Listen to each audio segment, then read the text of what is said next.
kasama dito sa bahay sambahan.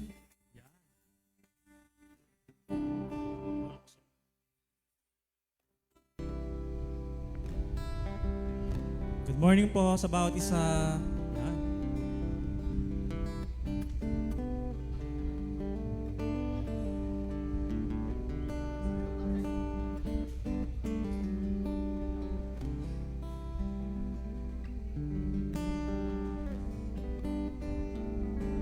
Sige po, bago po tayo magsimula sa ating pagpupuri at pagpasalamat sa ating Panginoon, samahan niyo po muna ako sa isang munting panalangin. Dearest Heavenly Father, we worship you, we glorify your name. Truly, kayo nga po ay dakila, tapat sa aming mga buhay, hindi nagbabago, Panginoon. Kami po ay nagagalak, Lord God, dahil po alam po namin na kayo ay lagi pong kasama po namin, Lord. Salamat po, O God, dahil kami po ay muli nagkasama-sama ngayong umagang ito upang magpurit, magsamba sa inyo, Panginoon. And patuloy nga po na inadalangin po namin na kayo po yung maglinis sa amin, Lord God, sa aming po mga pagkukulang, O God, sa mga hindi po namin mga nagawang bagay, Lord, para po sa inyo, Lord God, patawarin nyo nga po kami, O God. And this morning, we want to praise your name and glorify your name, Panginoon. Also, sinasama po namin sa dalangin ng aming po mga kapatid na papunta pa lang po dito, kayo po yung patuloy na mag-ingat sa kanila, Lord God. And ngayon pa lang po, alam po namin na kayo na po yung magbibigay ng kagalakan, sa aming mga puso, O Lord God. Maraming salamat po, O God, and even sa aming pong preacher na magtatayo po, magbibigay po ng iyong mensahe. Kayo po yung patuloy na mag-bless sa kanya, O Lord God, at kayo po yung patuloy na makita po namin sa bawat salita, Lord God, na kanya pong sasambitin, O God. Maraming salamat po, O God. We worship you, we glorify your name. Patuloy po namin kayo tinataas sa pangalan ng Jesus. Amen, amen, amen. Sino po ang excited magpuri sa ating Panginoon? Ayan. Po. Tayo po ay patuloy na magpuri.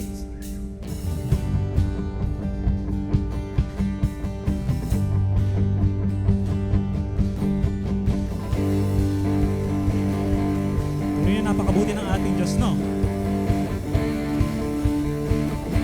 Napakabuti ng ating Diyos, di siya nagbabago. Napakabuti ng ating Diyos, di siya nagkukulang. Itaas ang ngalan niya, lahat ng likha. Napakabuti nga ng ating Diyos. Sing napakabuti. Napakabuti ng ating Diyos, di siya nagbabago. Napakabuti ng ating Diyos, di siya nagkukulang. Itaas ang ngalan niya, lahat ng nilikha. Napakabuti nga ng ating Diyos. Ang nais ko'y magpasalamat sa ating Diyos. Ang nais ko'y magpuri, itaas ang ngalan ni Jesus. Ang nais ko'y magpasalamat sa ating Diyos. Ang nais ko'y magpuri, itaas ang ngalan ni Jesus. Napakabuti ng ating Diyos, di siya nagbabago. Napakabuti ng ating Diyos, di siya nagkukulang.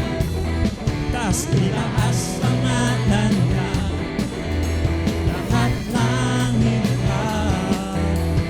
Napakabuti nga, sing napakabuti. Napakabuti nga, napakabuti nga ng ating Diyos. Papayag po ba tayo na bato ang magpuri sa ating Panginoon? Papayag po ba tayo na dagat at sasayaw para sa ating Panginoon? Siyempre po hindi. Kasi wag nang hayaan pa bato ang siyang magpuri. Wag nang hayaan pa dagat ang sumayaw. Ang lahat ng may hilinga, ang lahat ng may buhay. Tayo ang dapat na sumigaw. Purihin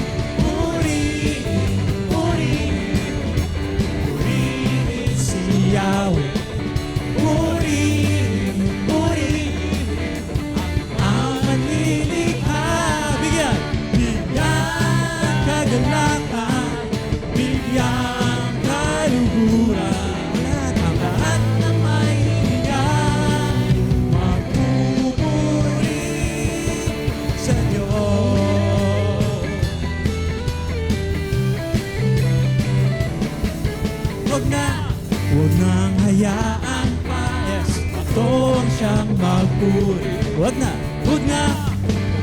hayaan pa. Dagat ang sumayaw, ang lahat ng may hininga, ang lahat ng may buhay. Tayo ang tapat na sumiyap. Amen. Purihin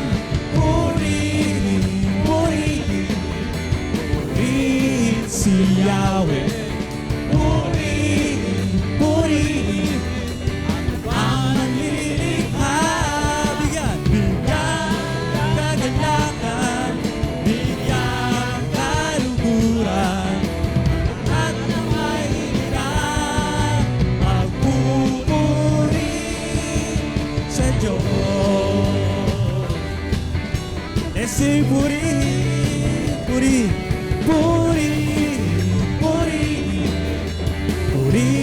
si Yahweh. Purihin ang manlilikha. Bigyan kagalakan, bigyan kaluguran, ang lahat ng may hininga, magpupuri. Let's say magpupuri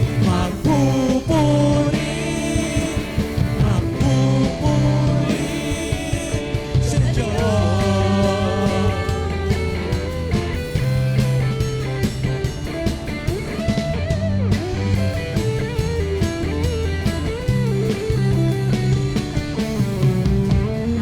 Amen. Tunay nga na napakasarap magpuri sa ating Panginoon.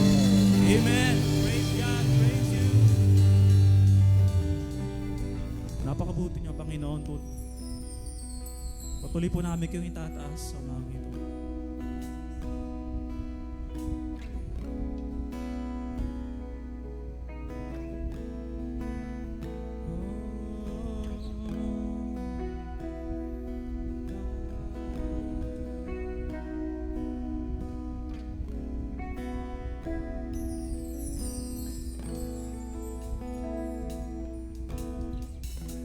Isang bagay na ang aking mithiin,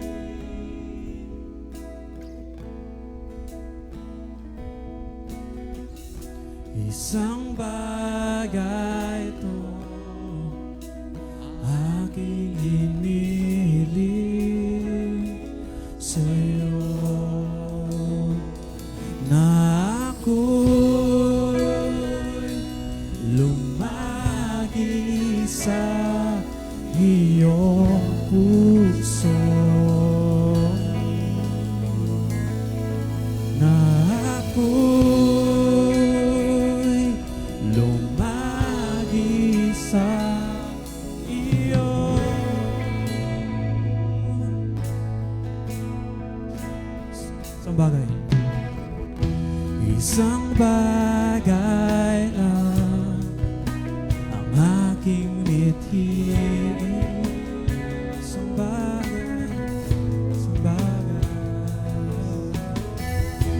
isang bagay ito aking iniling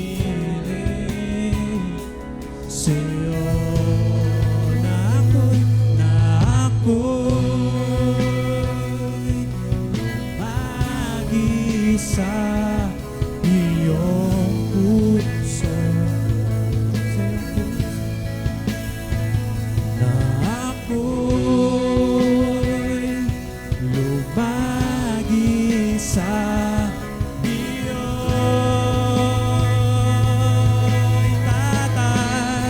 Itataas ka namin, itataas ka namin, itataas ka namin,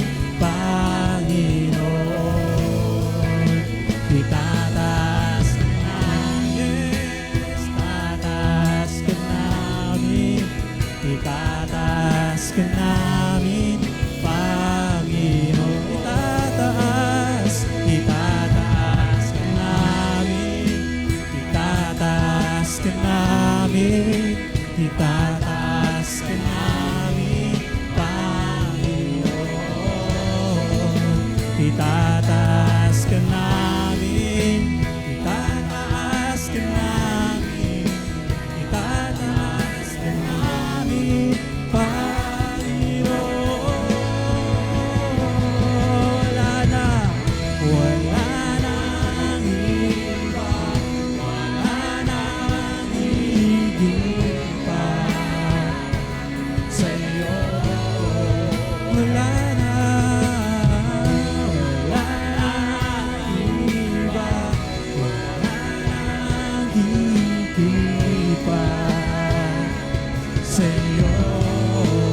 Wala na, wala nang iba, wala nang higit pa sa'yo. Wala na, wala nang iba, wala nang higit pa sa'yo.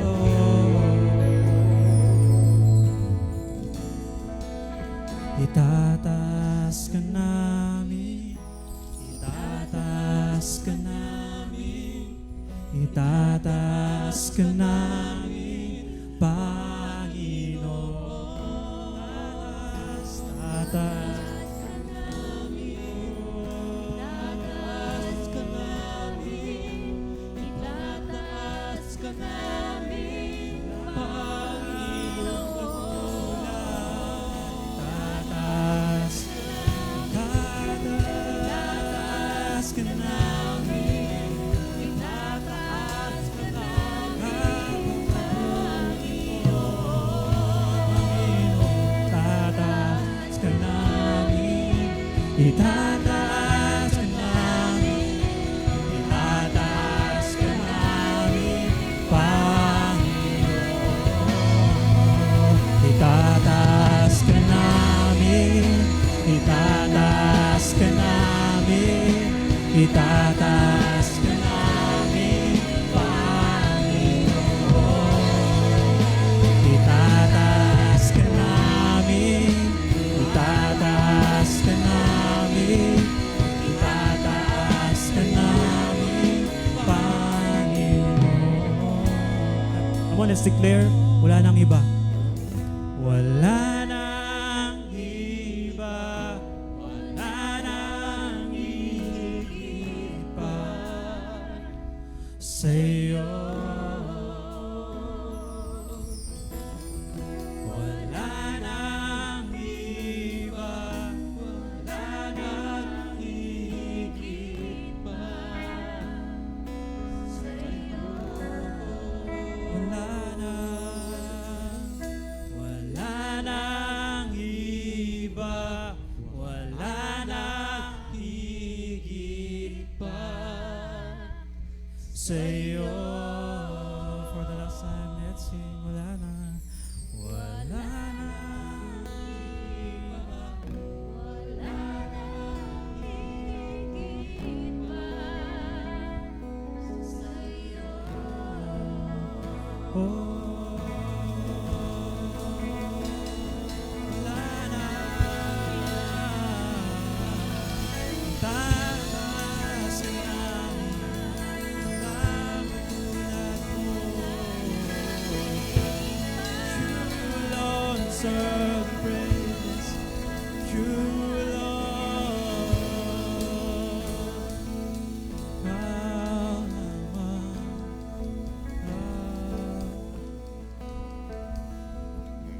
tuloy po namin tinatangs ang iyong pangalan, Panginoon. Maraming salamat sa inyong kabutihan, kadakilaan sa buhay po namin. Hindi po kayo nagbago, hindi kayo nagkulang, Panginoon. Maraming salamat, Panginoon. Patuloy po namin kayo pinapapurihan, sinasamba. Sa pangalan ni Jesus.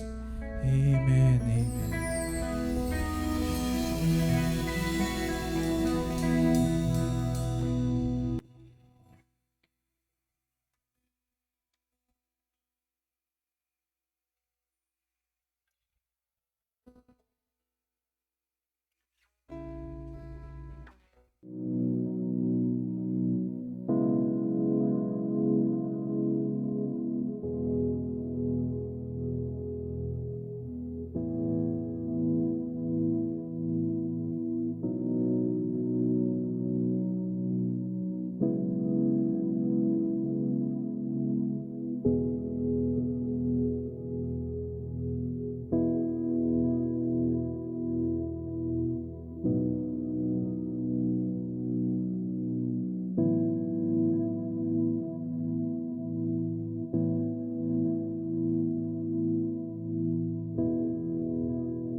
Ayan.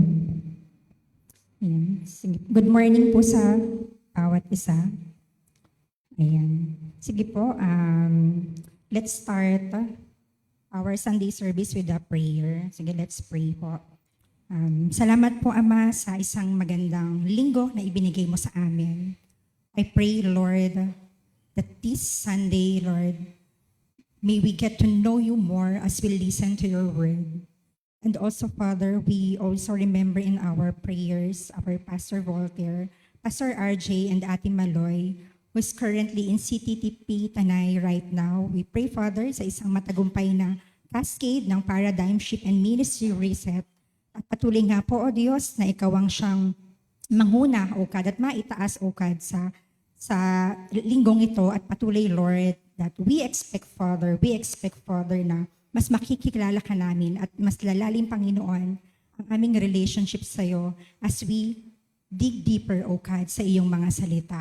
Sa pangalan ni Jesus. Amen. Yan, sige po, makakaupo na po tayo. Yan, so kung muli, isang what a beautiful Sunday sa araw na ito. And ayun po, hindi po kayo nananaginip. Hindi rin po ako nananaginip.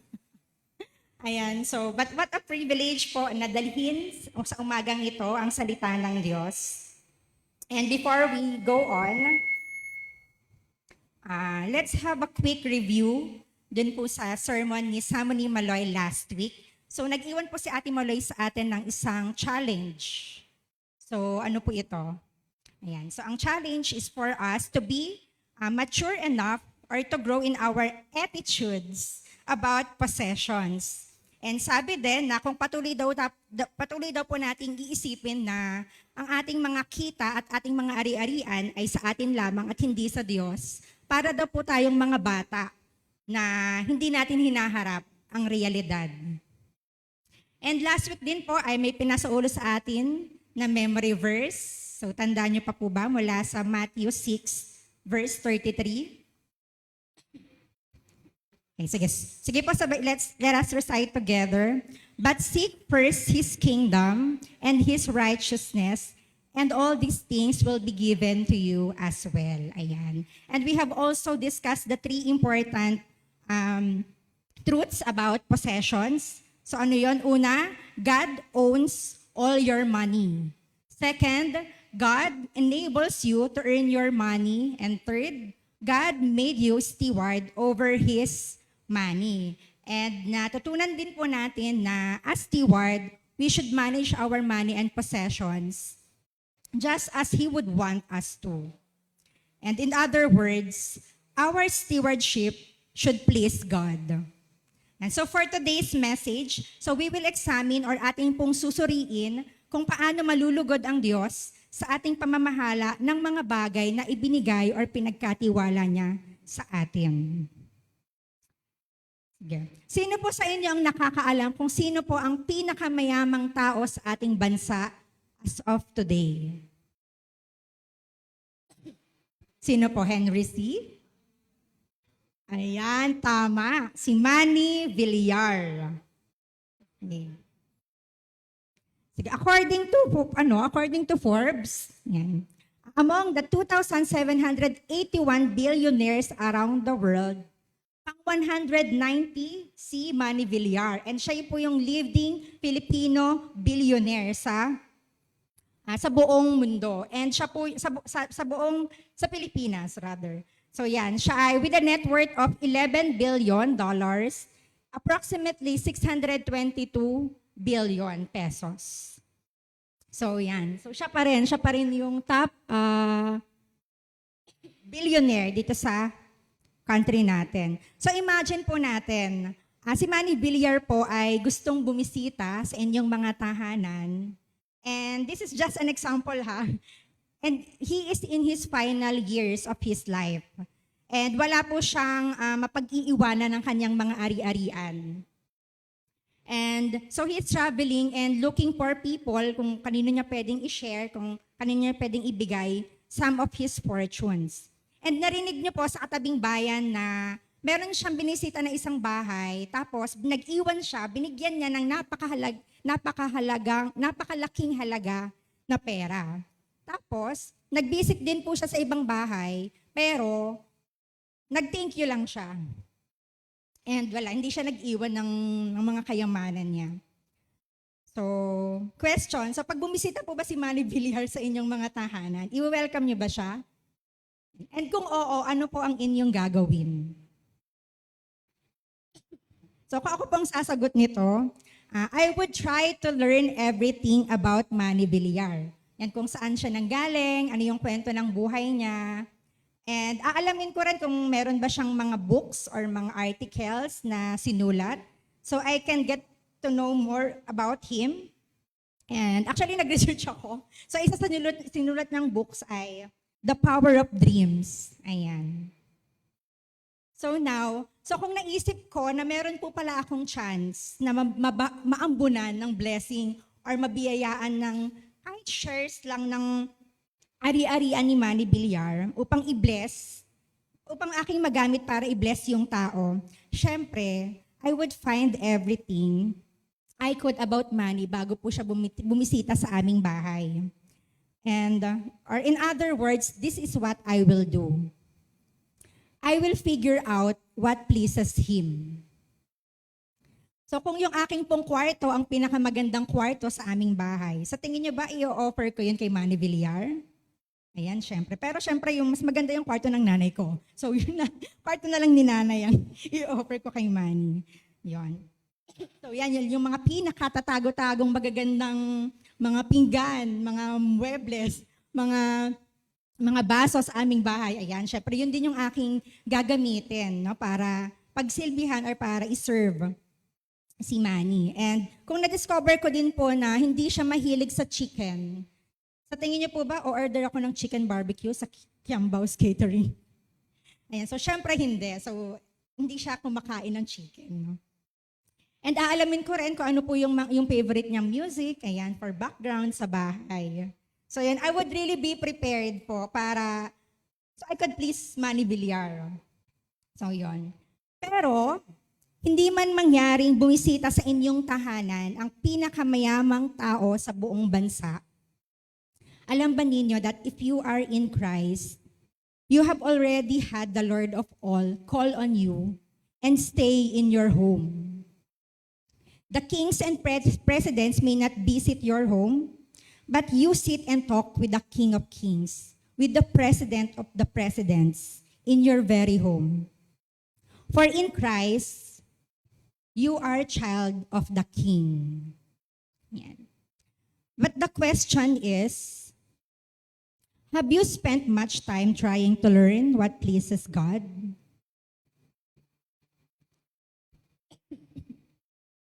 Sige. So I will share some trivias about our topic for today.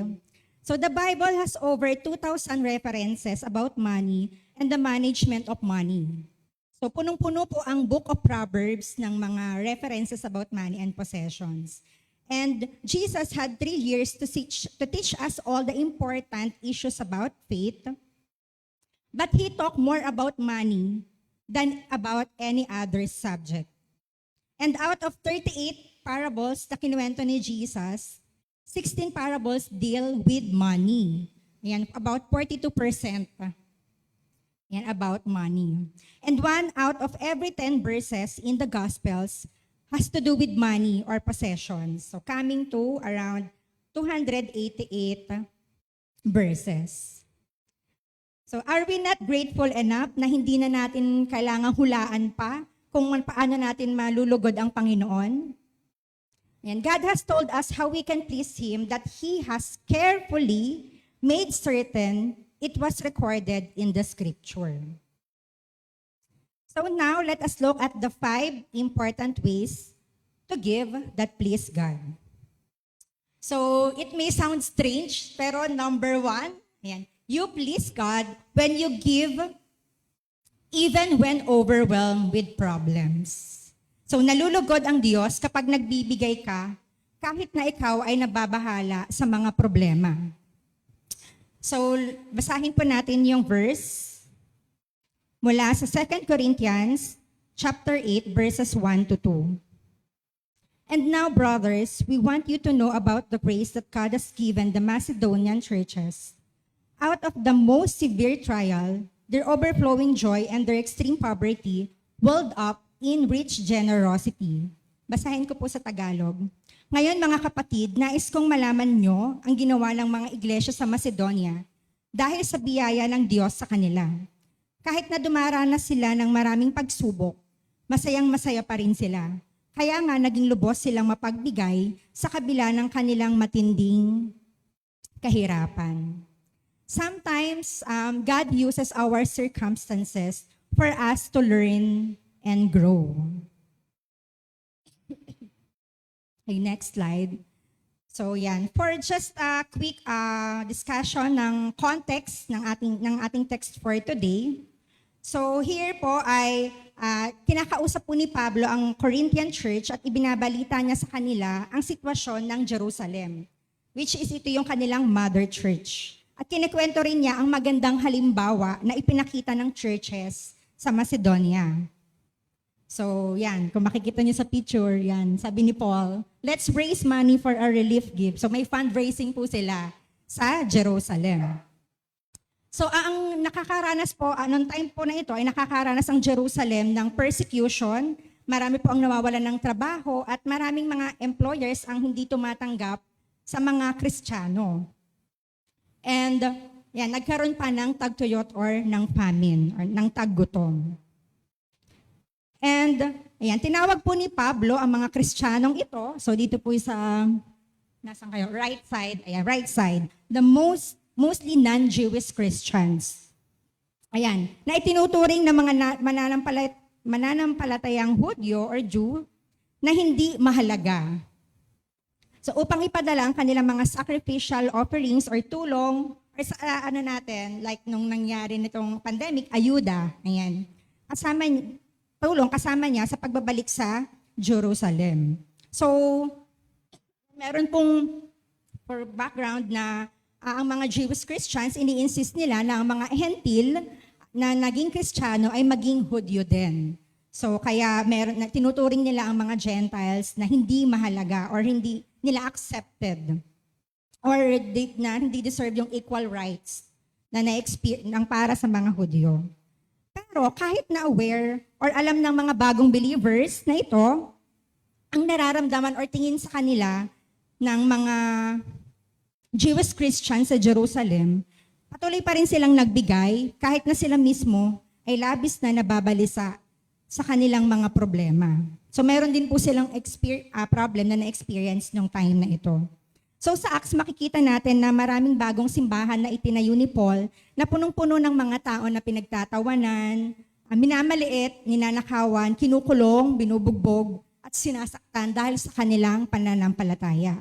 At bukod pa dito, hindi rin pangkaraniwan sa lugar na ito na makaranas ng famine or ng tagtuyot, na maaring labis na makaapekto sa kanilang kakayahang makapaghanap buhay. Pero ayun, ano man yung exact na situation ng time na ito, itinuturing ito ni Pablo na nakaranas ng matinding persecution bilang isang matinding pagsubok. So maniwala tayo kay Pablo dahil si Pablo, kung persecution at persecution lang mga pag-uusapan, kota po si Pablo dyan. So, yan. So ano po ang nais ng Diyos na matutunan natin dito? When we feel overwhelmed by circumstances, that is when we most need to practice the grace of giving. So meron po ba tayong mga challenges na kinakaharap ngayon na might tempt us to forget the discipline and grace of giving? So is it poor health, bad marriage, hindi magandang trabaho or kawalan ng trabaho, may mga sakit na anak, depression, or problema sa transportation? So wala po sa mga ito ang katanggap-tanggap na dahilan para hindi tayo magbigay. Kaya mo at dapat kang magbigay kahit na labis kang nababahala sa iyong mga problema. Nalulugod ang Diyos kapag nagbigay ka kahit puno ng problema ang iyong buhay. And now we go on to the second truth about pleasing God.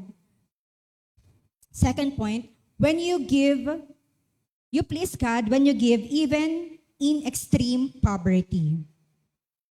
So ano bang ibig sabihin ng poverty?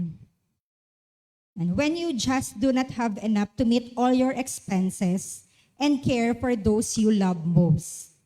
Or kapag wala kang sapat na pondo upang matugunan ang lahat ng iyong gastusin at upang alagaan ang mga mahal mo sa buhay. So, nag-research din po ako sa Google, ako ano ibig sabihin ng extreme poverty. So ito yung meaning po na nakuha ko.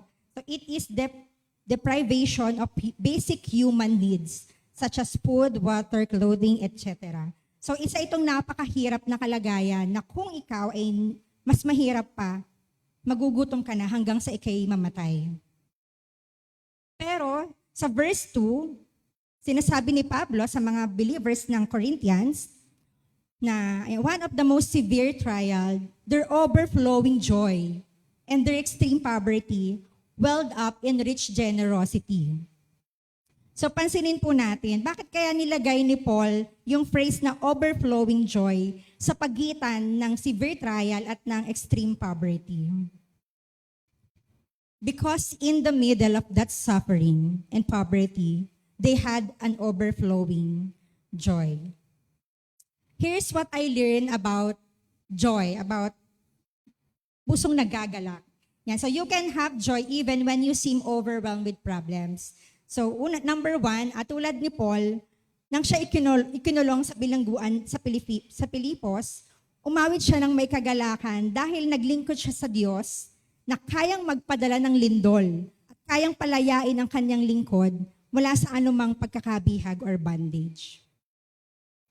We can also have joy kahit na tayo ay may napakaunting yaman at ibigay ang kaunting meron tayo.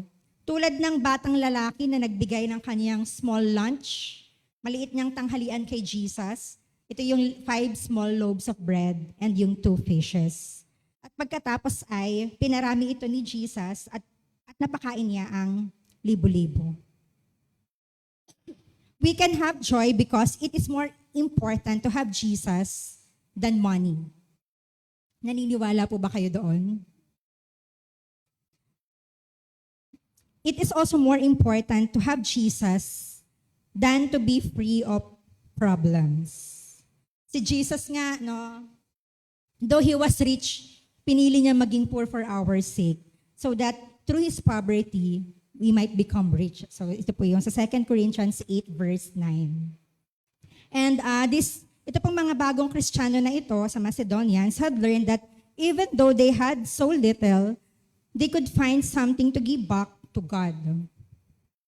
And ayan, sa Old Testament po, ayan, natutunan ng mga bagong believers na ayan, magbigay sila at makikita din natin sa Old Testament, tinuruan ng mga Hudyo na dalhin ang mga unang bunga or yung first fruits of their harvest as an offering to God.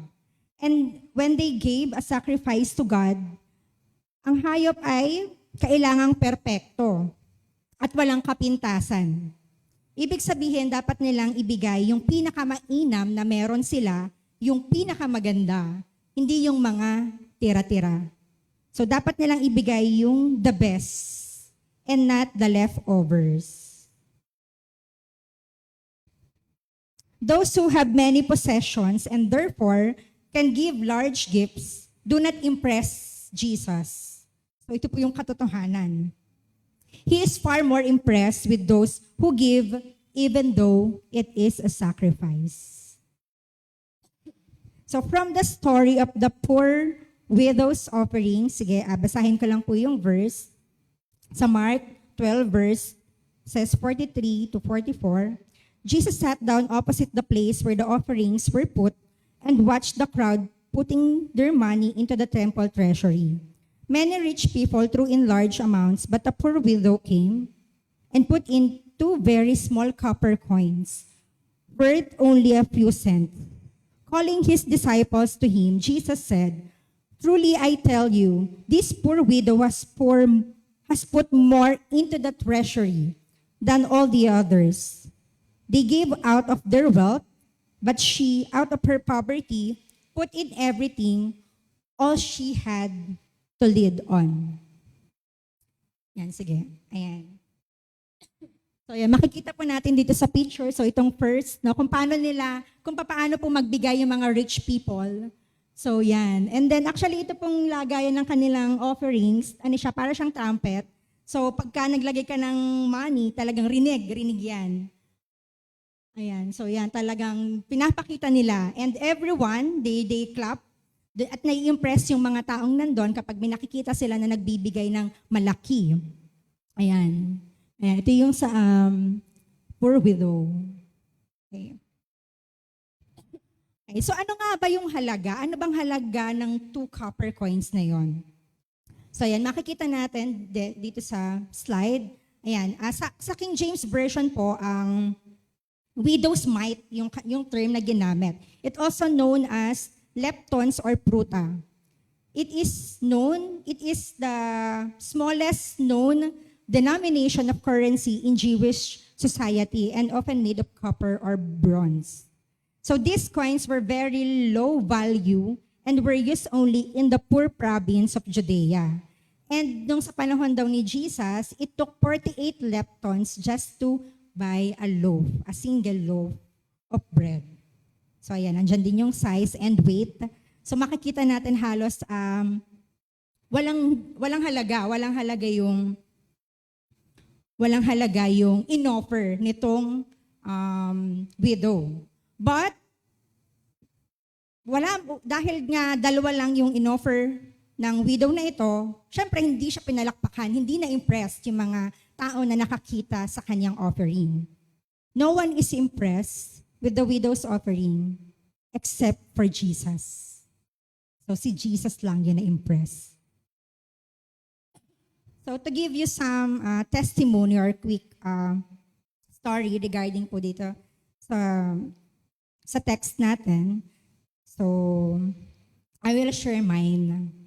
So before, when I was still working in a corporate under sales and marketing department, I have used to give my tithes and offerings consistently for 2 years, one from my monthly salary and another from my commissions and incentives na nare-receive ko sa bawat product na aking nabebenta.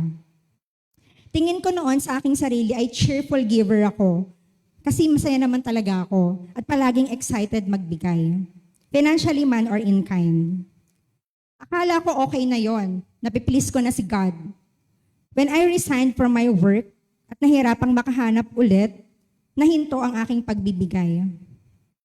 Nagdulot ito sa akin ng shame. Talagang hiyang-hiya ako ng mga time na ito and self-disappointment din dahil hindi ako sanay na hindi nakakapagbigay. I still remember that moment na kinausap ko si Pastor Voltaire about this matter, and he told me that God always looks at the heart of the person. Dito pinakita ng Lord sa akin that though I have given consistently to the Lord, ang sarili ko lang pala yung aking nasasatisfy. Naka-identify ako to these rich and proud people na nagbigay ng large amounts. And I also realized that my giving was just a performance base. Kaya inakala ko noon na nakakahiya kung magbibigay ako ng mas maliit na halaga compared sa dati kong naibibigay. And now, God is teaching me to continually and faithfully give regardless of the amount, but out of faith and love. So not only when you give, when overwhelmed with problems or in extreme poverty, but also, third, you please God when you give beyond your ability. So let's read from 2 Corinthians 8 verse 3. For I testify that they gave as much as they were able and even beyond their ability. Makapagpapatotoo ako sa inyo na kusang loob silang nagbigay at higit pa nga sa kanilang makakaya. Wasn't that exactly what the widow did? So Jesus said she gave all that she had. So nung panahon na yon, ang mga babae ay dependent po sa mga kalalakihan sa kanilang income. So wala siyang mga jobs na pwede niyang applyan at kung wala siyang asawa, she is a widow, or kung wala din siyang tatay, wala na rin siyang tatay, or wala siyang lalaking kapatid na maaaring lapitan or hingan ng tulong, itong widow na ito ay talagang, imagine natin, napakahirap ng kaniyang sitwasyon, pero nagbigay pa rin siya. So now let me ask you, sa tingin niyo po, ano ang nangyari dito sa widow na ito? After niyang ibigay ang lahat ng meron siya sa Panginoon. Sa tingin niyo ba pinayaman siya ni God dahil na-please niya si God? Or nagutom kaya siya pagkatapos kasi binigay niya yung lahat daw, di ba, para mabuhay siya? Ayan, so hindi binanggit sa text, pero sinasabi sa passage na kahit na maraming kahangahangang regalo ang ibinigay ng iba sa araw na iyon, ngunit ang regalo ng biyudang ito, na higit sa kanya kakayahang ibigay, ang pinaka-kinalugdan ng Diyos. So sa tingin niyo po ba ay walang pakialam si Jesus dito sa widow na ito na sa tingin niyo ba nung araw na yon habang nagugutom at umiiyak ang kanyang mga anak, kung meron siyang mga anak, ay hindi magiging concern si God sa kanila? Paano yun? No? Kung ibibigay natin ang lahat-lahat sa Panginoon. So wala na tayo. So paano? Ano kaya ang maaring nangyari dito sa widow na ito? So basahin po natin sa Psalms 34 verse 9 to 10. Kayong mga hinirang ng Panginoon, matakot kayo sa Kanya. Dahil ang may takot sa Kanya ay hindi kukulangin sa lahat ng pangangailangan. Kahit mga leon ay kukulangin sa pagkain at magugutom, ngunit hindi kukulangin ng mabubuting bagay ang mga nagtitiwala sa Panginoon. So hindi tayo sigurado kung ano ang nangyari sa widow na ito, but one thing is for sure, hindi siya pinabayaan ng Diyos at hindi rin siya pinagkulang ng Diyos. Sinasabi din ni Paul sa mga taga-Korinto na ang mga bagong Kristiyanong ito sa Macedonia ay nagbigay tulad ng biyudang iyon, nang kaya nilang ibigay at nang hindi nila kayang ibigay. Ano daw? Nagbigay daw ang mga Kristiyanong ito sa Macedonia nang kaya nilang ibigay at hindi nila kayang ibigay. Possible pala yun, no? So yan, nakita natin from this biblical examples that God is pleased when you give sacrificially at kokonti lamang ang tunay na nagsasakripisyo sa pagbibigay. Ayan. So, narinig niyo na po ba itong mga phrases na ito? Standard of living versus standard of giving. So most of us set our sights on a standard of living and let that determine our standard of giving. So sa Tagalog, karamihan sa atin ay nakatuon sa ating antas ng pamumuhay na siyang nagiging batayan ng antas ng ating pagbibigay.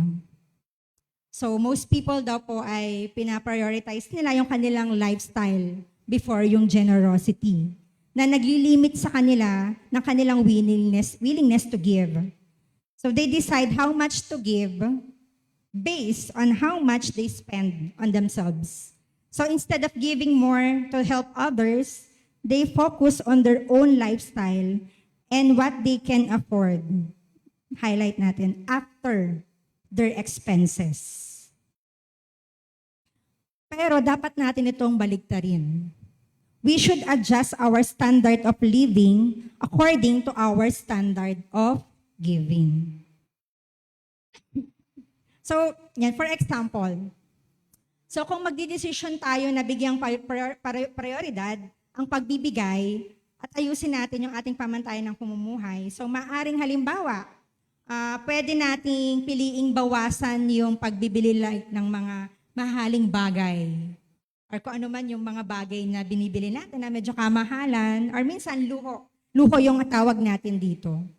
And sa halip, maaari siyang maglaan ng pera para sa mga katulad nito, mga fundraising, donations, or pagtulong sa mga nangangailangan. Lalo na sa pangangailangan ng ating mga kapatid sa pananampalataya. Or sa halip na madalis kumain sa labas, Maaari na lang tayong magluto sa ating bahay, magbaon na lang tayo ng ating pack lunch, at ilaan natin yung ating maaring matipid doon para sa para sa pag-support sa missions and church planting initiatives. So, yun, we can do that. Actually, merong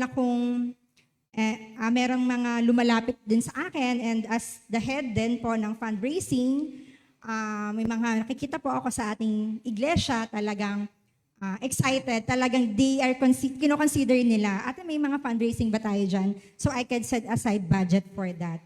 So, ayan. So we can do that. We can and we should adjust our standard of living based sa ating standard of giving.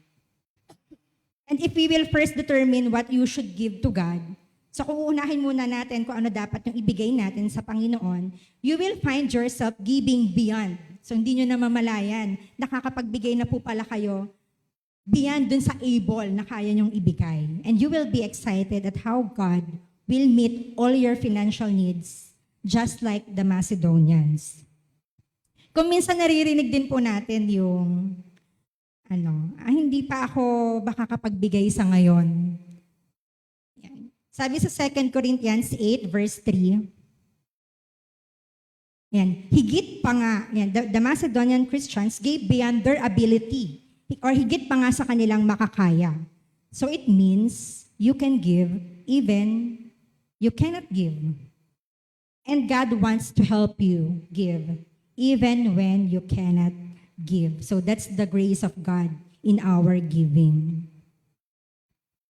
And the fourth way to please God is we please God when you give generously.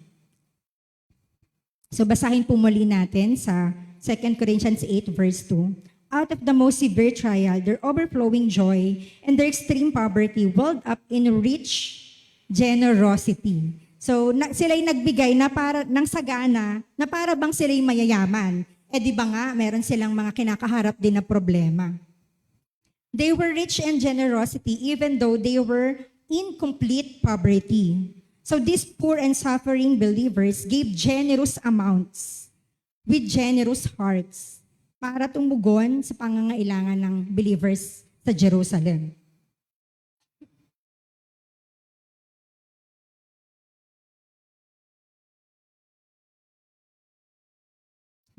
God is also pleased when you and I give generous amounts with generous hearts.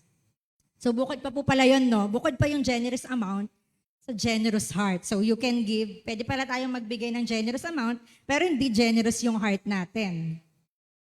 And vice versa, we can have generous heart, pero small amount lang, pero generous pa rin because of our generous heart. So, at ganun din, hindi rin po natutuwa sa mga munting handog mula sa mapag-imbot o sakim na puso ang Diyos. So, ganun din. Nalulugod siya sa mga taong may generous hearts, hindi rin siya nalulugod sa mga may stingy hearts. The amount of your giving may not be large in comparison to someone else's gift. But if your heart is generous and your gift is sacrificial, God is pleased. So gaano tayo ka-ungrateful, gaano tayo magiging ka-ungrateful kung tatanggapin natin ang lahat ng mabuting bagay mula sa Diyos at magiging sakim naman tayo sa pagbibigay para sa Kanyang gawain. Dahil ang lahat ng mayroon tayo mula sa Diyos ay pag-aari ng Diyos at ang simpleng papasasalamat ay dapat mag-udyok sa iyo na ibigay ang kasing dami ng kayamanan ng Diyos para sa Kanyang gawain, hanggat makakaya mo at hanggat hindi mo kaya. So, I will give you a story sa isang illustration. So, ang title po nito ay The Father Who Sacrificed for His Selfish Son. So, meron pong isang tatay na nagtrabaho ng mabuti sa hardin or sa garden ng kanyang kapitbahay at pagkatapos ay nagtatrabaho din siya sa sarili niyang mas maliit na garden. Madalas kahit nasa dilim. So ang pinaka-goal niya ay kumita ng sapat na pera para maipadala niya ang kanyang anak sa isang magandang university para magkaroon ng magandang trabaho at magkaroon ng buhay ng mas higit pa sa naranasan ng tatay.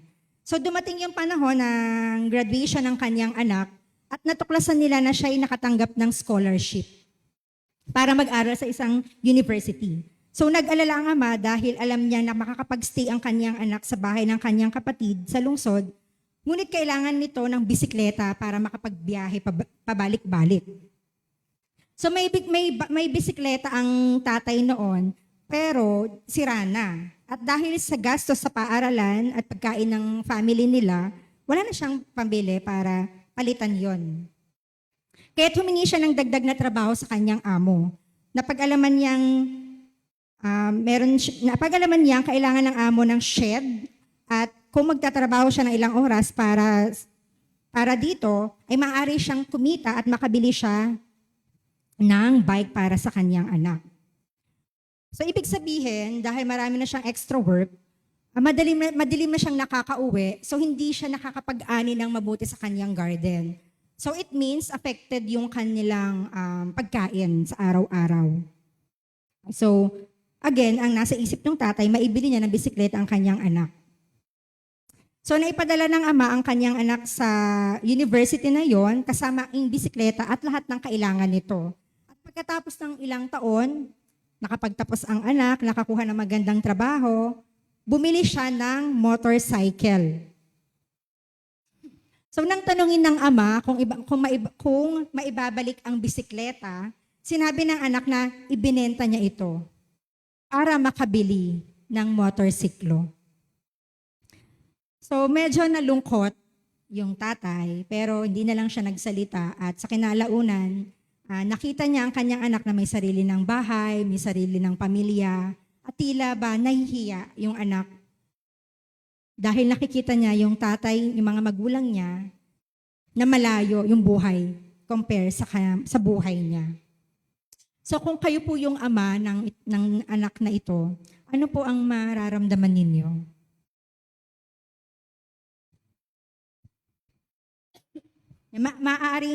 Marahil noong bata ka, madali mong makalimutan or hindi mo pinahalagahan yung mga regalo at bagay na ibinigay ng libre sa'yo ng iyong friends or ng family mo.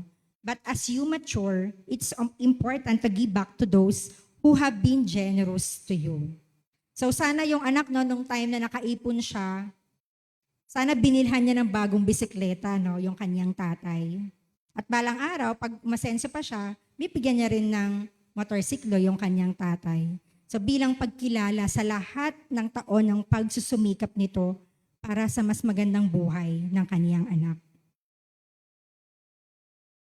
And this story is no different with God. So, paano naging different? No? Iba naman ang sitwasyon ni God eh. He owns everything and He is not poor like the boy's father. So, tama kayo. Mayaman si God. Pero, ang pinakamahalagang dahilan kung bakit kailangang magbigay pabalik ng anak sa kanyang ama ay hindi dahil sa pangangailangan ng ama ng mga regalo, kundi dahil kinakailangan itong gawin ng anak because it was the right thing to do. Ulitin nga po natin, it was the right thing to do. So hindi maganda na samantalahin ng anak ang kaniyang ama at baliwalain ang isang amang nagmahal sa kanya ng buong puso sa mahabang panahon. At ganun din ang Diyos sa atin. Our God is a loving Father who has sacrificed for us and given us all that we have.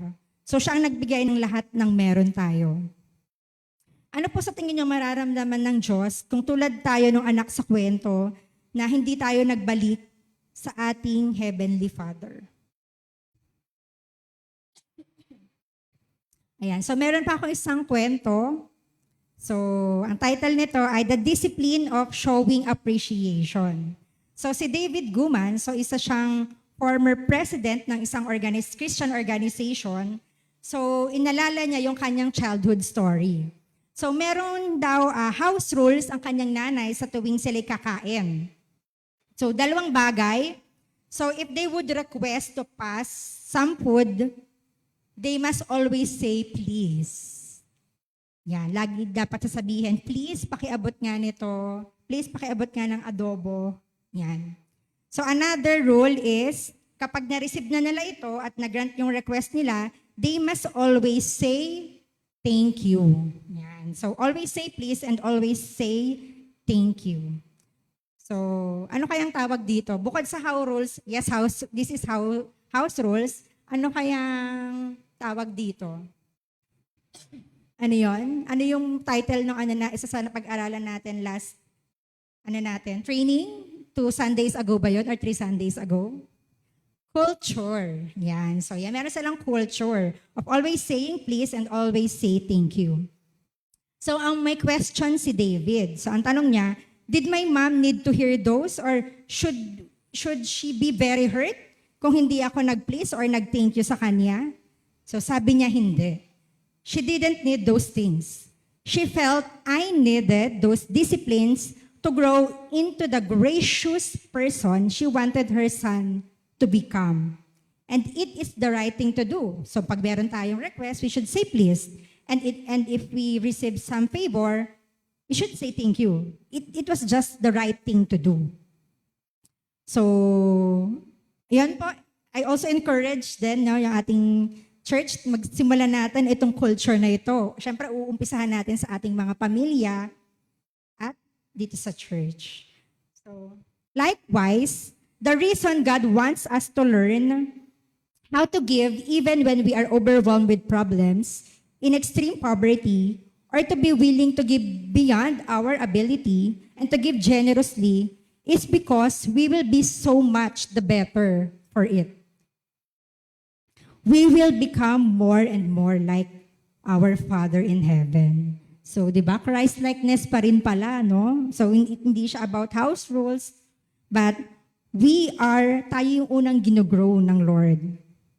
And when you understand that, you will be eager to give. If we are thankful, if we are to grow as a gracious person, we will be eager to give. And this is the 5th and last way to please our God. You please God when you give eagerly.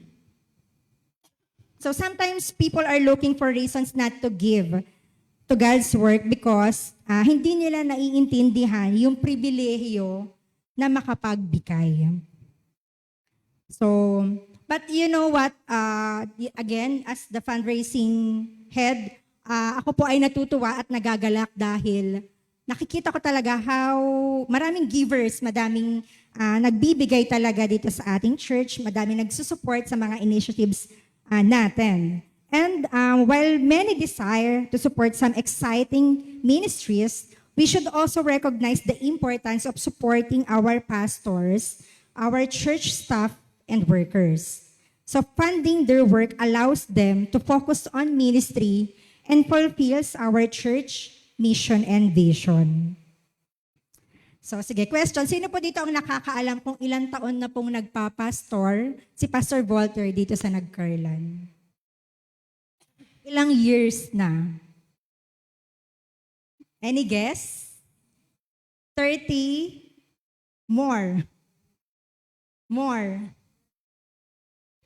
Nag-start siya magpastor ng 1997. Ayan, so 37 years na pong nagpapastor si Pastor Walter dito sa ating church. Yeah, 37 years. Okay. So, ayan. So ang ating church ay binayaan ng Lord because we were able to give and to support our senior pastor for around, sa tingin nyo, kailan tayo nag-start na magbigay ng support kay Pastor Walter?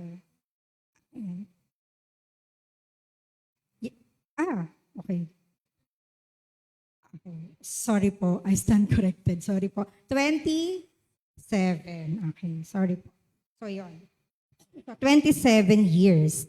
And we start supporting Pastor Walter for about 5 years now. So, nagsimula pong tumanggap si Pastor Walter ng kanyang monthly allowance as our support for him last 2019.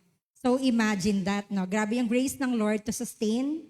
27 years siyang naglingkod and we have supported Him for 5 years. But thank you sa Lord, no? Talagang we were able to support Pastor for 5 years. And yung reality is that God works through people. Do you believe that? God works through people. Yan. And by financially supporting them, the church doesn't just cover yung kanilang salaries or yung monthly allowances nila or even yung mga gastusin natin dito sa church like electricity. So, but they empower them. So when we give, we empower them to dedicate more time to meaningful ministry and work hard for the Lord. So when congregations invest in their leaders, it not only sustains the church, but also enables it to thrive and impact the community positively. And same goes with our building expenses. And ayan, so sige, konting ano lang. So we will be starting also na to raise funds for our next project, which is called Project Lilim. Yan. So, okay. So yan. So when we understand that na kung lahat ng mga ibinibigay natin is a privilege para maabot pa ang maraming community, ang marami pang souls para sa Panginoon, it makes us eager to give all the more. So you might think na itong mga Christians na to, nagbigay lang naman to kasi nag-guilty sila eh. Kasi syempre, nakaka-guilty naman kung hindi sila magbibigay. Or baka na-pressure sila kay Paul. Or after all, it was their responsibility to give. But on the contrary, so we could read sa 2 Corinthians 8 verse 4, they urgently pleaded with us for the privilege of sharing in this service to the Lord's people. Sapagkat sila na mismo ang paulit-ulit na nakiusap sa amin, nabigyan sila ng pagkakataong makatulong sa mahihirap na mga mananampalataya. So imagine si Paul, no? Imagine si Paul, pinreach niya na sa Corinthians, yung pinreach ni Ate Maloy last week, na-preach na rin niya itong 5 ways to give, to please God. So, ayan. So, nag-preach na si Paul sa Corinthians, no? So, ito yung imagine nyo lamang, yung picture na yon. So, si Paul, no, kunyari, sinabi niya sa mga Corinthians, alam ko na kayo ay nasa napakahirap na sitwasyon at maiintindihan ko kung hindi ninyo kayang tumulong sa Jerusalem dahil talagang mahirap din ang kalagayan nyo dito. Pero itong Macedonian believers, based sa verse, yan. So ito yung reaction nila. So nag-aano lang tayo, parang nag-i-imagine tayo ng convo nila. Yan. You mean, hindi namin kayang magbigay, Paul? Totoo na mas maganda sana ang aming sitwasyon dito, pero napakabuti ng Diyos sa amin. Kaya naming magbigay, Paul. Huwag mong ipagkait sa amin ang pagkakataong magbigay. Hindi mo kami tinuruan ng lahat ng ito at pagkatapos ay tatanggihan lamang ang aming mga regalo para sa mga Kristiyano sa Jerusalem. Kung hindi dahil sa ginawa ni Kristo sa Jerusalem, ay hindi din namin makikilala si Jesus. Pakiusap, Paul. Gusto naming magbigay. Di ba? Ano kayang pwedeng sabihin ni Paul dito?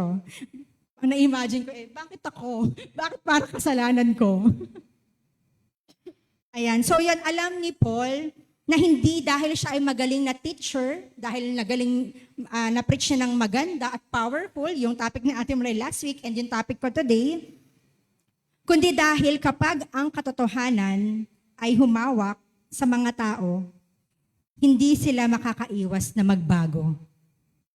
When the truth gets hold of people, they cannot help but be changed. So kapag binabago ng Diyos ang mga tao, makikita mo na hindi na sila nakatuon sa kanilang mga sarili at sa kanilang mga problema, kundi nagsisimula na silang magkaroon ng pananaw sa kung ano ang nais ng Diyos na gawin sa buong mundo upang dalhin ang kaniyang mga anak pabalik sa Kanya. So for our conclusion, so let's read from 2 Corinthians 9 verse 7. Each of you should give what you have decided in your heart to give, not reluctantly or under compulsion, for God loves a cheerful giver. So sa Tagalog, ang bawat isa sa inyo ay magbigay ng ayon sa sariling kapasyahan ng walang pag-aatubili at hindi sa pilitan.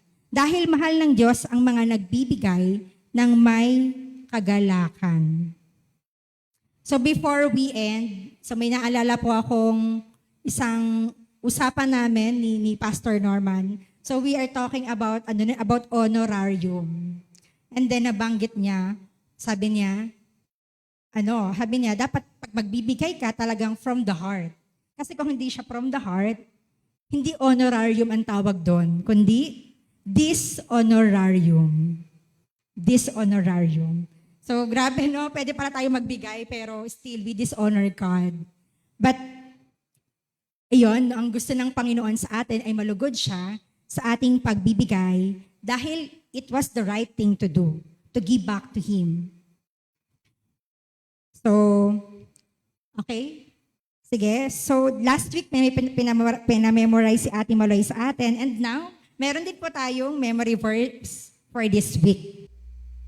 Pwede po nating basahin ng sabay-sabay. 2 Corinthians 8 verse 2. Out of the most severe trial, their overflowing joy and their extreme poverty well up in rich generosity. Yan. And for summary, let us also memorize this, the 5 ways to please God in our giving. So sabay-sabay po tayo. Number 1, even in problems. Number 2, even in poverty. Number 3, beyond our ability. Number 4, generously. And 5, eagerly. So that's all for this Sunday. And can I invite everyone to please stand and let us pray.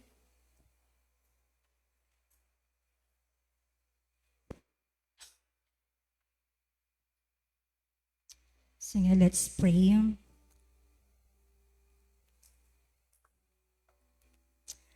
Heavenly Father,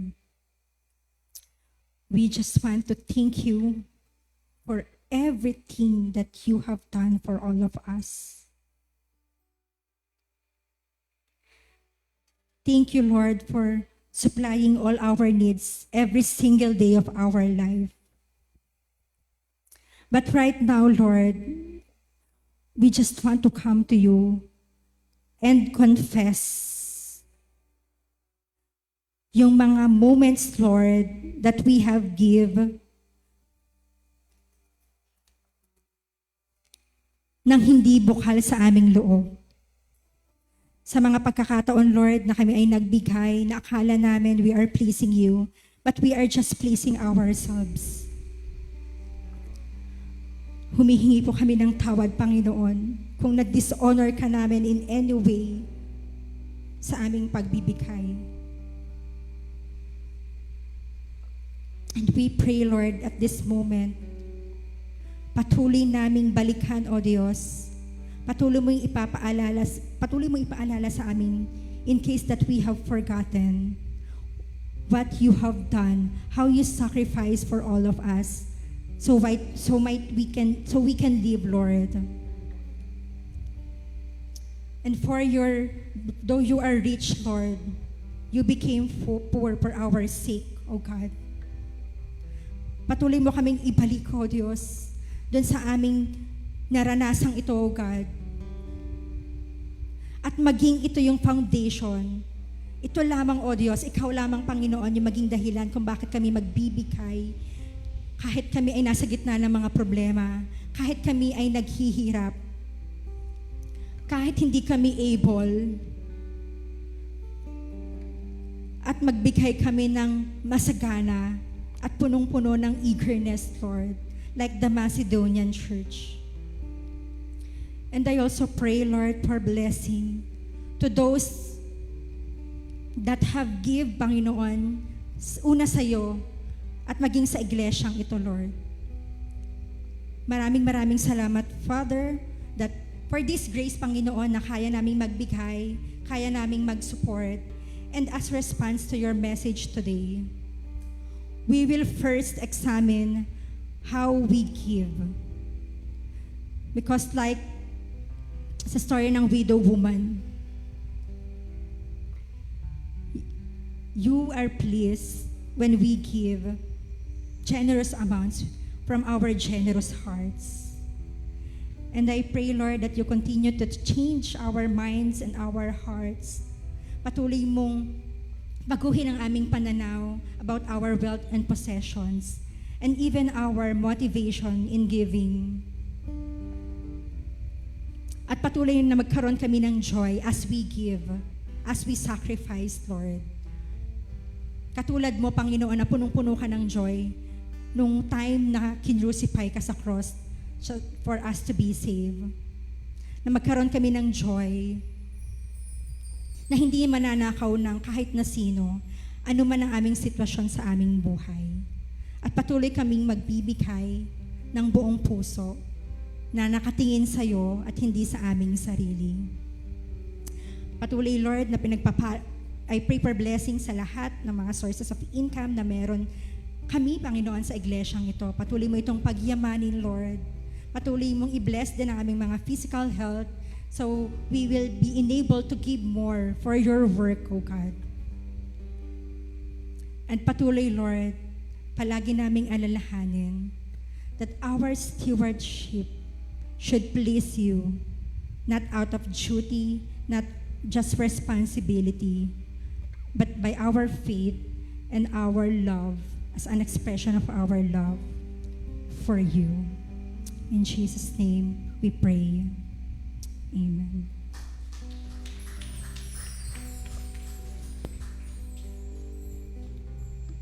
Benediction sa inyong paghayo sa pagpapalaganap, pagpapahayag ng magandang balita ng kaligtasan, katagpuin at tanggapin mula sa Diyos ang masaganang biyaya, magandang kalakasan, magandang kalusugan, maging ng knowledge and wisdom na maging matagumpay sa larangan at layunin ng Ebanghelyo. Sa ngalan ng Ama, ng Anak at ng Espiritu Santo.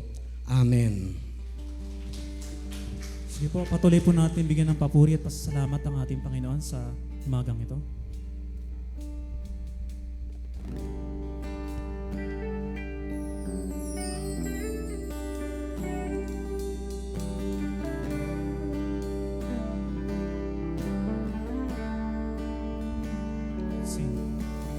O Panginoon, pinupuri kita.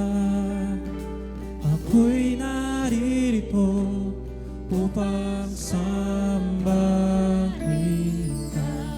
Magpakailanman itataas kita. Sa aking buhay, ikaw ang Diyos. Let's sing, O Panginoon. O Panginoon, pinupuri kita. Ako'y narito upang sambahin ka.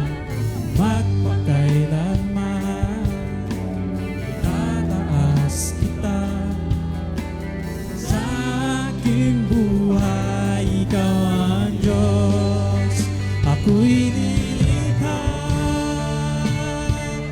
sadyang para sa'yo, lahat sa akin iaalay sa'yo ang iyong kaluhuran. Siyang nais ko, maging kadalakan sa puso mo.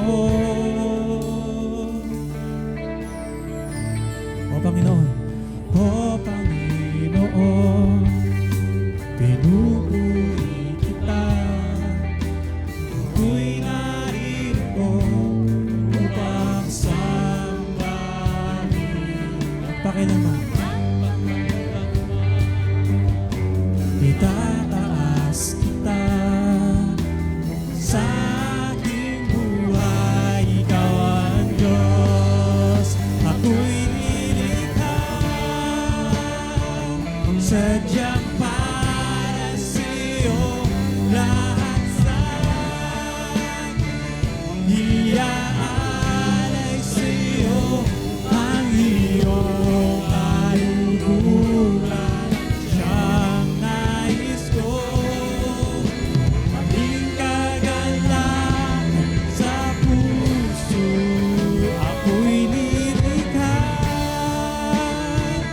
sadyang para sa'yo, lahat sa akin, iaalay sa'yo ang iyong kaluluran. Siyang nais ko, maging kagalak sa nilikha. Ako'y nilikha, sadyang para sa'yo, lahat sa akin, iaalay sa'yo ang iyong kaluluran. Siyang nais ko, maging kagalakan sa puso. Ako'y nilikha, sadyang para sa'yo, lahat sa akin, iaalay sa'yo ang iyong kaluluran. Siyang nais ko, maging kagalakan sa puso mo.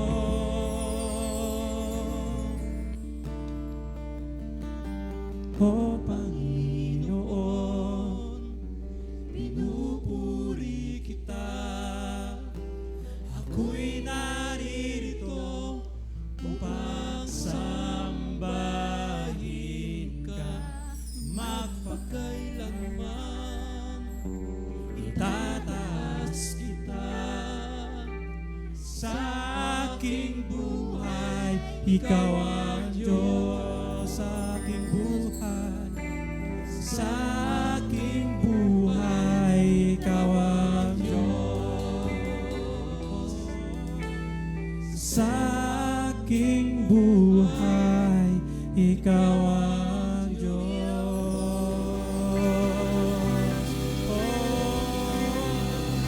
Sa iyo pinakamataas sa papurit pasasalamat, Panginoon.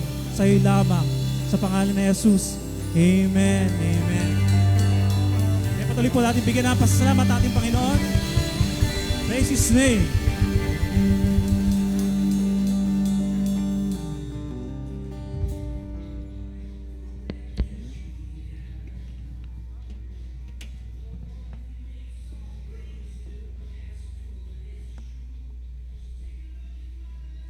Praise.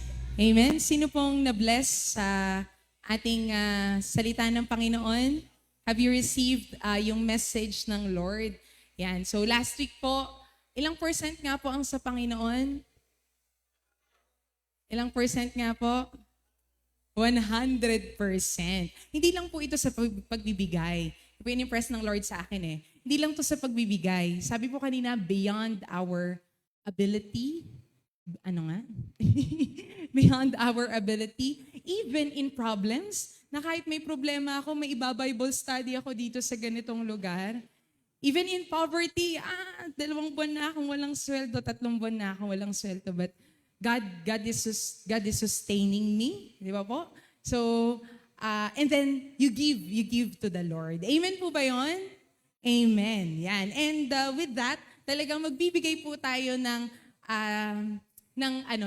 tama sa Panginoon, ng nasa puso natin, dahil God is an excellent God. Amen po? Nahamon po ba kayo? Yan, every Sunday po, dapat po talagang nahahamon po tayo na talagang to extend pa para sa glory ng Panginoon. Amen po ba? Amen. Masaya po ba kayo sa Anak Ka Lang Festival? Ayan, parang alungkot po kayo. Ayan. So dahil po nag-celebrate po ang ating bayan ng Anak Ka Lang Festival, it's an opportunity po para i-share si Jesus sa mga tao. At dahil po doon ay praise the Lord po sa ating oras ngayon. Dahil magko-close po ang mga daanan po dito ng alas 12. So for our announcement po ay lubos-lubos po ang biyaya ng Panginoon sa outreach ng Bulihan. So palakpakan po natin ng Panginoon sa blessing doon at sa mga workers po doon na talagang patuloy na nangunguna. At this coming Saturday po ay magkakaroon na po ng church dedication po doon sa lugar na iyon. So, to give you yung details po ay tinatawagan ko po si Sister Belia para po ipakita po kung ano po yung church structure at kung ano po yung mga i-prepare natin for our church dedication. Ate Bel?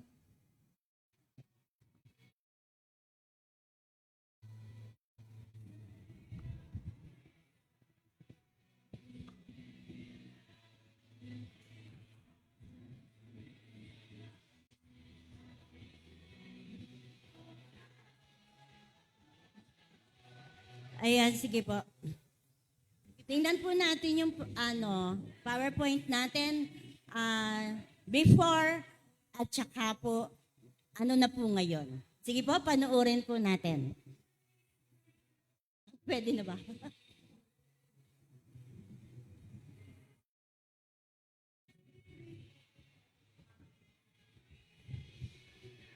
Yan po yung kaunahan. Last, I think it is June? No, July ba or August? Hindi ko na natandaan ng date. So, yan po nag-umpisa ang construction po ng ating pong church sa Bulihan. At ito po ngayon, ayan po, palakpakan po natin si Brother Bernie Molidor. Salamat. Meron po tayong electrician, ayan po, na nagkabit ng kuryente po doon. Okay na po yung ating kuryente doon. Yan. Ito po ang ating mga kasamahan, yung team ng Bulihan na puspusan ng pagtatapos po sa nalalapit na dedication. Ayan po.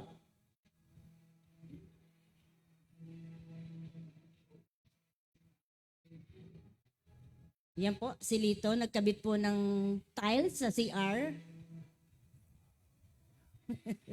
So napakabuti po ng Lord sa team po ng Bulihan, napaka-supportive ng mga kasamahan ko po. At naging mabuting katiwala po ang bawat isa in span of almost 1 year natapos po yung ating building. Yan, pinagtulong-tulungan po namin yung pinturahan.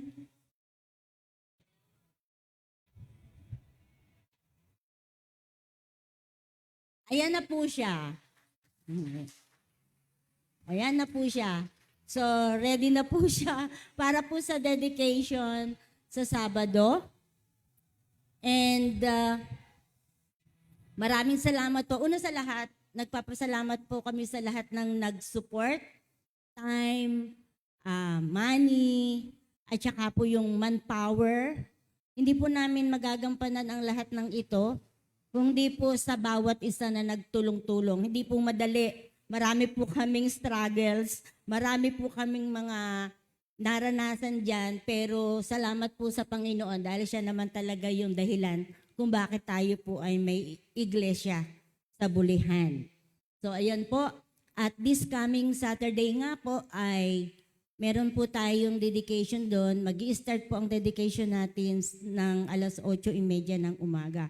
So before that, dapat po ay yung mga sasama po sa atin pong dedication sa Sabado ay it's, Fatima, ilan? 20, ano na? 24. So, may mga nagsabi ng sasama pero may makaka-accommodate pa kami ng sasakyan sa nasa, mga 20 pa. 20 pa pong sasama. So, pwede pong magpalisa kay Ate Edith, kay Brother Rosel, kay Lenny. Nandiyan ba si Lenny? Okay, Irene. Yan. So, sa team ng Bulihan, pwede po kayong magsabi para po sa dedication at sana po ay maging bahagi po ang Christ to the Philippines nagkarlan. Doon po sa atin pong church sa Bulihan. At makita po naman natin yung pagiging katiwala ng Diyos sa bawat isa po sa atin. Lahat po kayo ay kabahagi doon. Kaya po tayo po ay magkaisang magpasalamat at magpuri sa araw na yun ng Panginoon. At si Pastor Walter po ang magde-dedicate ng ating pong iglesia doon. And after that, meron pong wedding. So, salamat po sa Panginoon at sana po ang bawat isa ay maging kabahagi, ma-witness po natin yung dedication ng ating church. At ipanalangin po natin ito para po ang mga tao doon ay ma-challenge, mahamon, ma-encourage na marami pong kapatiran na nakikiisa sa kanila. So, salamat po sa lahat. Hindi ko na po isa-isahin yung pong mga pangalan, pero napakabuti ng Diyos na nag-provide po siya sa lahat ng pangangailangan po. Hindi po nagkulang ang Panginoon sa buhay ng bawat isa. Kaya palakpakan po natin ang Diyos. Ayan po. So, yun lang po at marami pong salamat sa bawat isa. Thank you po. Yan, praise the Lord. So, this time po ay tinatawagan ko po ang mga nagse-celebrate po ng kanilang birthday, anniversary po. Meron po ba ngayong month ng October? Sino nga po ba yung mga binati ko sa Facebook? Ay, parang wala tumatayo eh. Sino po yung mga nagse-celebrate ng anniversary? Kung wala po, kami na lang po, Mansari. Meron po ba? October. Sino yan? Re-represent ang anak at asawa. Si si Chloe. Yan, sige po. Tsaka ikaw nga pala. Happy birthday, Ate She. Yan. Kuya Emon. Ayan. Thank you sa mga representatives. Tinatawagan mo si Ate Nina to pray for them.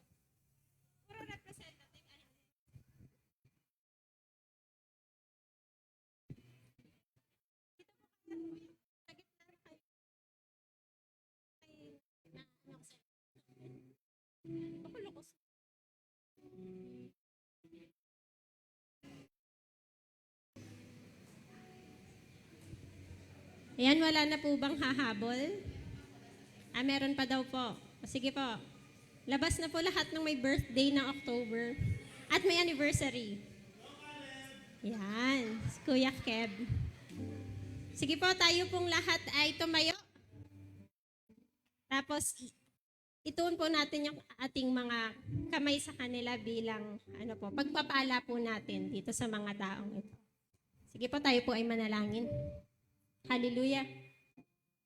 Amang banal, dakilang Diyos, tunay nga po kaming nagpapasalamat dahil nakiki-celebrate kami dito po sa mga kapatid namin na nagdiriwang ng kanilang kaarawan, gayon din po ng anniversary. Maraming salamat o Diyos sa kabutihan mo sa buhay ng bawat isa sa kanila, sa patuloy na pagpapanatili mo sa kanila, for sustaining us, for providing everything they need, O God. Maraming salamat po, Panginoon, sa bawat isa sa kanila na binigay niyo po sila sa aming church. Salamat, O Diyos, dahil talagang naging pagpapala po sila sa buhay namin dito sa simbahan. At sa oras na ito po, patuloy nga na itinataas namin sa iyo ang kanilang mga buhay. Patuloy nga, O Diyos, na pagpapala ang aming pinapanalangin sa bagong taon na binibigay niyo po sa kanila. I pray, Lord, na patuloy nga na i-bless mo po sila sa lahat ng aspeto ng kanilang mga buhay. I pray for their physical health. Patuloy nga po, Panginoon, na kalakasan na nagmumula sa iyo ang bigay mo po sa kanila. Patuloy na maayos na kalusugan, O Diyos.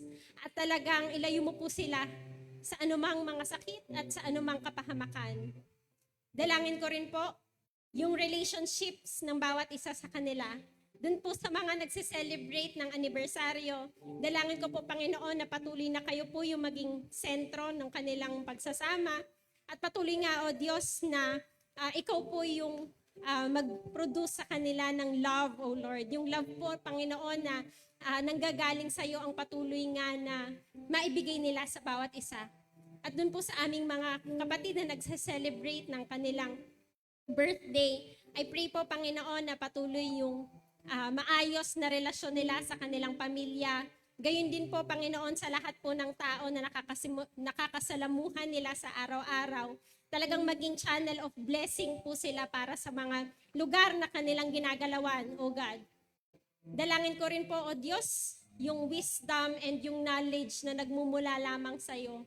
Dalangin ko po, Panginoon, na gabayan mo po sila. May your Holy Spirit lead them, O God, every step po, Panginoon, ng kanilang buhay. I also pray, Lord, na ikaw rin po yung patuloy na maghawak ng kanilang emotional health. Patuloy po, Panginoon, na palakasin mo po sila sa kabila po, Panginoon, na alam namin na hindi po magiging perpekto yung kanilang mga buhay, pero patuloy na ikaw po yung maging sandigan nila, ikaw po yung panghawakan nila, yung faith nila sa iyo, Panginoon, ay patuloy na lumakas pa. And dalangin ko po, Panginoon, na mas makilala ka po nila sa bawat moment ng kanilang buhay. I pray, Lord, na mas maging dependent pa po sila sa iyo. Patuloy nga po, O Diyos, na mas lumalim yung pagkakakilala nila sa iyo. At patuloy nga, Panginoon, na mas magpagamit po sila sa iyo, mas magpamold pa po sila upang maging mga tao po sila na ninanais mo, O God. I pray, Lord, na patuloy nga na gamitin mo po sila sa kanilang mga ministry, sa kanilang mga pamilya, sa kanilang mga trabaho, O Diyos, na talagang ma-mold po sa kanila yung mukha ng iyong anak na si Jesus. Makita po, Panginoon, magliwanag, O Diyos, sila, kung saan mo man po sila nilalagay ng mga lugar. Sila po ay maging asin, O God. Nang sa gayon po, O Diyos, sa pamamagitan ng kanilang buhay, tunay nga na mas marami pang mga tao ang mapagpala, mas marami pang mga tao ang makakilala sa iyo. We thank you and patuloy nga, O Diyos, na dalangin ko na patuloy na kasiyahan, patuloy na pag-ibig, patuloy na mercy mo, patuloy na peace na nagmumula sa iyo ang talagang mag-overflow sa kanilang mga buhay. We thank you, we glorify your name in Jesus' name. Amen. To you, happy birthday to you. Happy birthday, happy birthday to you. Happy birthday, Ate Ninya. Ayan, so, since meron pa po tayong oras, ay pwede po tayong magkaroon ng, dahil ito po ay requested lagi, pwede pa po tayong magkaroon ng small group discussion. Ang tanong lang po ay, ano po yung inimpress sa inyo ng Panginoon? At kayo po ba ay nag-a-agree sa lahat po ng mga nabanggit po? Dahil medyo mabigat po to, no? Kayo po ba ay nag-a-agree? Let's be honest po and let's be accountable din po sa isa't isa. So, we have 15 minutes para po magkaroon po tayo ng small group discussion. Sige, you can now group yourselves po.